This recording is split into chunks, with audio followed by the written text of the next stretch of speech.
Madam, ಯಾಕೆ ನಾವು ಒಬ್ಬ ಹಳ್ಳಿ ಪ್ರತಿಭೆ. ಯಾಕಂದ್ರೆ ನಾ ಒಬ್ಬ ಬೆಳಿಬೇಕಾದ್ರೆ ನಾ ಒಬ್ಬ ಕಲಾವಿದರಿಂದ ನಾ ಬೆಳೆದವ. ಈ ಉನ್ನತ ಮಟ್ಟಿಗೆ ಇಷ್ಟು ಬೆಳೆದ ಕೇಸಿಂದ ಒಂದು ಹೆಸರು ಗುರುತಿಸ್ಕೊಂಡು ಬಿಗ್ ಬಾಸ್ ಮನೆಗೆ ಬರಬೇಕಾದ್ರೆ ನನಗೆಲ್ಲ ನನ್ನ ಅಭಿಮಾನಿಗಳ್ದ ಪುಣ್ಯ. ಯಾಕಂದ್ರೆ ನನಗೆ ಅವ್ರದ್ದು ಆಶೀರ್ವಾದ. ಯಾಕಂದ್ರೆ ಅವ್ರನ್ನಂತಿ ನನ್ನ ಜೀವ ಇರೋವರೆಗೂ, ಈ ಜೀವ ಮಣ್ಣ ಹೋಗೋವರೆಗೂ ಮರಿಬಾರ್ದು. ಇನ್ನೊಂದು ಏನು ಹೇಳ್ಬೇಕಂದ್ರೆ, ನಾ ಬಿಗ್ ಬಾಸ್ಗೆ ಹೋಗುತ್ತೇನೆ ಅಂತ ಹೇಳ್ಕೆಸಿಂದ ನಾನು ನಿರೀಕ್ಷಣೆ ಮಾಡಿರ್ಕಿಲ್ಲ, ನಾ ಅನ್ಕೊಂಡಿರ್ಕಿಲ್ಲ. ಯಾಕಂದ್ರೆ ಒಂದು ಅಂಥ ದೊಡ್ಡ ವೇದಿಕೆಗೆ ಹೋಗಿಸಿಂದ, ಈ ಹಳ್ಳಿ ಪ್ರತಿಭೆ ಹೋಗಿಸಿಂದ ಇಷ್ಟು ದಿನ ಇರ್ತಾನು ಅಂತ ಹೇಳಿಕಿಸಿಂದ ಅನ್ಕೊಂಡಿರ್ಕಿಲ್ಲ ನಾನು. ಯಾಕಂದ್ರೆ ಅವ್ರಿಗೆ ಇಷ್ಟು ದಿನ ನನಗೆ ಇಟ್ಕೊಂಡಿದ್ದ ಒಂದು ಇಷ್ಟು ದಿನ ನಾನು ಓಟ್ ಹಾಕಿ ಉಳಿಸ್ಕೊಂಡಿದ್ದ ಒಂದು ದೊಡ್ಡ ಖುಷಿ ಐತಿ. ನನಗೆ ಭಾಳ ಹೆಮ್ಮೆ ಅಂದ್ರೆ ಹೆಮ್ಮೆ ವಿಷಯ. ಯಾಕಂದ್ರೆ ನಾನು ನಿರೀಕ್ಷೆ ಮಾಡಿದ್ದ ಒಂದು ನಾ ಅವ್ರಿಗೆ ಜನಕ್ಕೆ ಹೊಂದಾಣಿಕೆ ಹಾಕೊಂಡಿರ್ಲು ಅಂತ ಹೇಳಿಸಿಂದ ನನಗೆ ಫಸ್ಟ್ ವಾರ ಸೆಕೆಂಡ್ ವಾರ ಅಂತ ಹಿಂಗೆ ತಲೆ ಕಟ್ತಿತ್ತು ನನಗೆ. ಇವ್ರ ಜೋಡಿ ಹೆಂಗೆ ಮಾತಾಡ್ದು, ಇವ್ರ ಜೋಡಿ ಹೆಂಗೆ ಹೊಂದಾಣಿಕೆ ಆಗುದಾ, ಇವರೇ ಹಿಂಗೆ ಮಾತಾಡ್ತಾರೋ, ನನ್ನ ಭಾಷೆಯರೇ ಬೇರೆ, ಅವ್ರ ಭಾಷೆಗೆ ನನ್ನ ಭಾಷೆಗೆ ಹೊಂದಾಣಿಕೆ ಹಾಕೋತಿಲ್ಲ ಆಮೇಲೆ ಅಂತ ಹೇಳಿಸಿಂದ ಭಾಳ ಒಂದು ಮನದಾಗ ಕುತೂಹಲ ಆಯಿತು.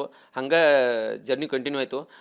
ಫಸ್ಟ್ ವಾರ ಸೆಕೆಂಡ್ ವಾರ ಅಂತ ನನ್ನ ಫ್ಯಾಮಿಲಿ ನೆನಪಂತಿ ಸಿಕ್ಕಾಪಟ್ಟಿ ಕಾಡ್ತು. ಯಾಕಂದ್ರೆ ಯಾಕೆ ಕಾಡ್ತಪ್ಪ ಅಂದ್ರೆ, ನಾವು ಒಂದು ದಿನ ಎಲ್ಲಿಯೂ ಬೇರೆ ಕಡೆ ಹೋಗಿಸಿಂದ ಸ್ಟೇ ಮಾಡಿದವಲ್ಲ, ಬೇರೆ ಕಡೆ ವಸ್ತಿ ಮಾಡಿದವಲ್ಲ.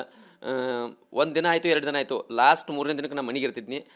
ಯಾಕಂದ್ರೆ ನನ್ನ ಮಕ್ಕಳಾಯಿತು, ನನ್ನ ತಂದೆ ತಾಯಿ ಆಯಿತು, ನಮ್ಮ ಫ್ಯಾಮಿಲಿ ಆಯಿತು, ನನ್ನ ಮಿಸ್ಸಸ್ ಆಯಿತು, ಹಿಂಗೆಲ್ಲ ಒಂಥರ ಕೆಟ್ಟ ನೆನಪು ಕಾಡ್ತಿದ್ದು. ಅದು ನೆನಪು ಅಲ್ಲಿ ಬರೋಕೆ ಶುರು ಮಾಡ್ತು 2 ವಾರ ಆದ ನಂತರ.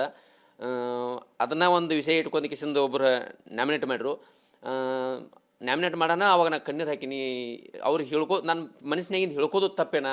ಇಲ್ಲಿ ಅದನ್ನು ಹೇಳ್ಕೊಂಡಿದ್ದು ನಾಮಿನೇಟ್ ಮಾಡ್ತಾರಂದ್ರೆ ಇಲ್ಲಿ ಫ್ಯಾಮಿಲಿ ಬಗ್ಗೆ ಆಯಿತು, ಯಾವ್ದ್ರ ಬಗ್ಗೆ ಆಯಿತು, ನಾವು ಹೇಳ್ಕೋಬಾರ್ದು ಅನ್ನೋದು ಅವಾಗ ಒಂದು ಮನಸ್ಸು ಗಟ್ಟಿ ಮಾಡ್ಕೊಂಡ ಒಂದು ಯೋಚನೆ ಮಾಡಿನಿ. ನಾ ಇಲ್ಲಿ ಬದುಕಬೇಕಾದ್ರೆ ನನಗೆ ಹಿಂದೆ ಮುಂದೆ ಯಾರೂ ಇಲ್ಲ ಅಂದು ಬದುಕಬೇಕು. ನಾನು ಹೊರಗೆ ಆದ್ಮೇಲೆ ದುನಿಯಾ ಸಿಗ್ತೈತಿ. ನಾ ಇಲ್ಲಿ ಮನ್ಯಾಗ ಬದುಕಬೇಕಾದ್ರೆ ನನ್ನ ತಾಯಿ ಇಲ್ಲ, ನನ್ನ ತಂದೆ ಇಲ್ಲ, ಮಕ್ಕಳಿಲ್ಲ, ಬಂಧು ಇಲ್ಲ, ಬಳಗಿಲ್ಲ ಅಂದ ನಾ ಇಲ್ಲಿ ಒಬ್ಬನ ಜೀವನ ಮಾಡತ್ತ. ನಂದು ಇಲ್ಲಿ ಬಿಗ್ ಬಾಸ್ ಮನ್ಯಾಗ ಜೀವನ ಮಾಡ್ರೆ ನಾ ಇಲ್ಲಿ ಮುಂದೆ ಇರಬೇಕು ಅನ್ನೋದು ಗೊತ್ತಾಯ್ತು ನನಗೆ.